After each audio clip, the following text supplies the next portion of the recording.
Tempat ini jadi spot yang banyak dikunjungi para turis untuk menjauh dari keramaian. Dan kalau cuacanya cerah, pemandangannya emang keren banget. Kemungkinan sih bakal sering ada kabut, tapi hari berkabut pun punya daya tariknya tersendiri.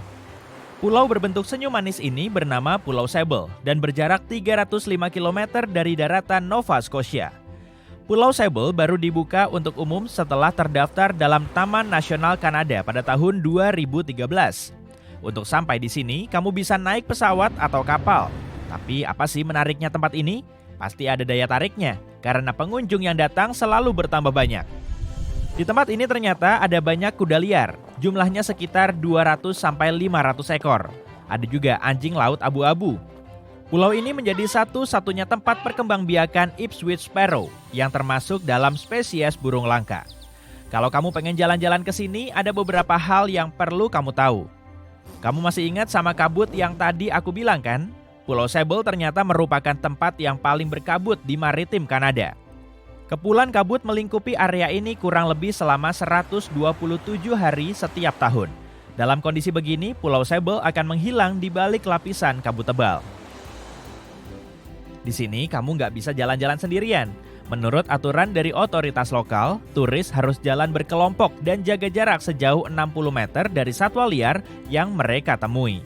Meskipun tempat ini menarik, ada rahasia gelap yang tertimbun di bawah gumuk pasirnya.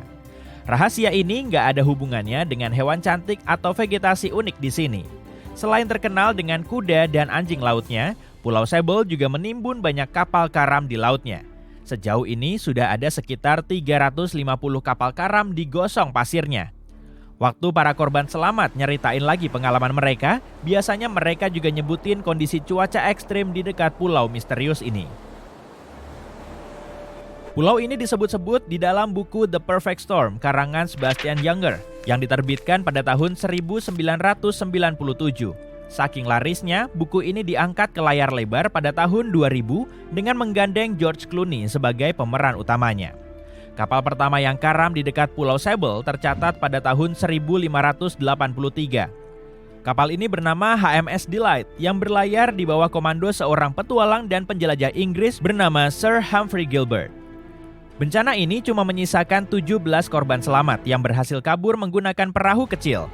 Menurut catatan, mereka telah berlayar di lautan selama 7 hari sebelum sampai di pesisir Newfoundland.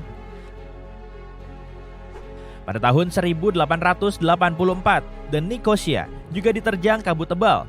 Kapal ini hancur lebur, tapi untungnya ke-18 awaknya berhasil menyelamatkan diri. Anak sang kapten kapal nyaris hilang di tengah laut saat sekocinya mulai terbalik. Tapi dia bisa bertahan di bawah sekoci yang karam itu. Saat sekocinya kembali ke posisi semula, dia muncul ke atas air, kemudian diselamatkan lagi. Dari tahun 1947 sampai 1999, kapal karam di sini relatif jarang terjadi. Tapi pada tanggal 27 Juli 1999, yacht The Merrimack terdampar di dekat pesisirnya sekitar jam 2 pagi.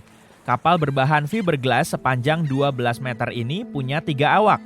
Mereka ditolong para pekerja eksplorasi gas alam yang untungnya sedang berada di dekat situ. Lalu keesokan harinya, para awak berhasil terbang ke Halifax dengan selamat. Pemilik Merrimack berupaya nyelamatin kapalnya dengan membayar nelayan lokal. Tapi operasi ini nggak berhasil karena cuma perlengkapan yachtnya yang bisa diangkat. Belum sampai 6 minggu, lambung Merrimack sudah hancur oleh terjangan pasir dan ombak. Sebetulnya, kenapa ya tempat ini bisa berbahaya banget buat kapal? Apa ada hubungannya sama cuaca? Atau mungkin ada kekuatan lain? Ternyata penjelasannya lumayan rumit. Banyak orang kesulitan nyari tahu hal yang sebenarnya terjadi pada tahun 1500-an. Pulau ini berada di dekat area penangkapan ikan terkaya di dunia. Karena berdekatan dengan salah satu rute utama penangkapan ikan antara Eropa dan Amerika Utara, perairan ini dilewati ratusan kapal setiap tahun. Kalau ada banyak kapal yang berlalu lalang, kemungkinan kapal karam juga naik. Pulau Sable juga dilewati banyak badai yang berhembus ke pesisir Atlantik Amerika Utara. Makanya kapal-kapal sering terhempas ke pesisir pulau ini. Salah satu penyebabnya juga cuaca. Di waktu panas, udara hangat dari arus teluk menghasilkan kabut tebal saat bercampur dengan udara dingin arus Labrador yang melewati Pulau Sable. Jadi, arus lain nggak ngefek apa-apa. Selain itu, Pulau Sable berada di dekat titik pertemuan arus laut besar seperti arus Teluk, arus Labrador, dan arus Belle Isle. Sejak tahun 1950-an, radar dan alat navigasi modern lain juga digunakan di atas kapal dagang. Sampai saat itu, sextant menjadi alat utama yang dipakai untuk nyari tahu lokasi kapal. Bukan yang nggak akurat, tapi alat ini nggak akan berfungsi dengan baik kalau matahari dan bintang lain kurang terlihat. Jadi alat ini nggak akan ngebantu banyak saat ada kabut tebal atau cuaca berawan, misalnya di sekitar Pulau Sable. Saat ada cuaca buruk, kapten kapal sering berlayar dengan mengandalkan pengalaman dan intuisinya berdasarkan kecepatan dan arah kapal. Makanya kebanyakan korban selamat dari kapal karam di area ini bilang, kapten mereka salah memperkirakan posisi kapal, lalu tiba-tiba terdampar di Pulau Sable. Pulau berdebu dan berpasir ini kurang cocok buat kapal dan pepohonan. Bahkan, di sini cuma ada satu pohon yang bentuknya lebih mirip kayak semak-semak. Lebih tepatnya sih pohon pinus. Lalu gimana kuda-kuda tadi bisa tetap hidup ya? Jadi kuda di pulau ini nggak mengandalkan pohon sebagai sumber makanan mereka. Menurut laporan, pohon itu ditanam pada tahun 1950-an. Otoritas setempat pernah nyoba bikin hutan di pulau ini biar lebih asri. Mereka udah nanam puluhan ribu pohon selama bertahun-tahun. Lebih dari 69.000 tumbuhan hijau abadi, 600 pohon buah, sekitar 25 kg benih pinus dan berbagai tumbuhan lain yang bisa bertahan pada kondisi pulau ini. Tapi semua tumbuhan itu nggak tahan dengan cuaca ekstrim dan tanah berpasir. Cuma ada satu pohon pinus yang mampu bertahan hidup.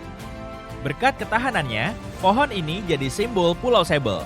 Bahkan menariknya, pulau ini cuma dihuni oleh satu orang selama sekitar 40 tahun.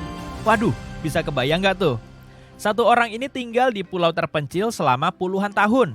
Dia adalah Zoe Lucas, yang memilih hidup bersama kuda, anjing laut abu-abu, dan banyak spesies burung di pulau ini. Saat diwawancara pada tahun 2017 lalu, naturalis kenamaan ini mengatakan dia terbiasa tinggal di Pulau Sable dan nggak pernah kesepian. Untuk tetap bertahan hidup, dia harus ngumpulin alat-alat penting, termasuk buku catatan dan teropongnya untuk meneliti satwa liar. Bisa dibilang, wanita ini nggak ngerasa takut berada di lingkungan yang membahayakan karena dia sudah menganggapnya sebagai rumah. Awalnya, Zoe mau bikin tenda di salah satu ujung pulau, tepatnya di dekat bangunan terbengkalai. Tapi akhirnya dia mendiami rumah kayu di dekat gumuk pasir. Lembaga asal Kanada bernama Meteorological Service of Canada telah mendirikan bangunan sederhana itu pada tahun 1940-an. Dan sekarang bangunan ini dioperasikan oleh Parks Canada. Salah satu tugas Zoe yaitu ngumpulin data tentang populasi kuda lokal sebanyak mungkin. Data ini bisa ngebantu para saintis untuk lebih memahami cara adaptasi kuda tersebut di lingkungan ekstrim. Dia juga ngumpulin beberapa puing yang terdampar di pantai untuk nyari tahu tingkat polusi. Di antara semua sampah yang dia kumpulin, ada kulkas dan satu kotak cabai segar. Sejumlah ahli lain kemudian mulai bekerja di Pulau Sable untuk menemani wanita tangguh ini secara bergiliran.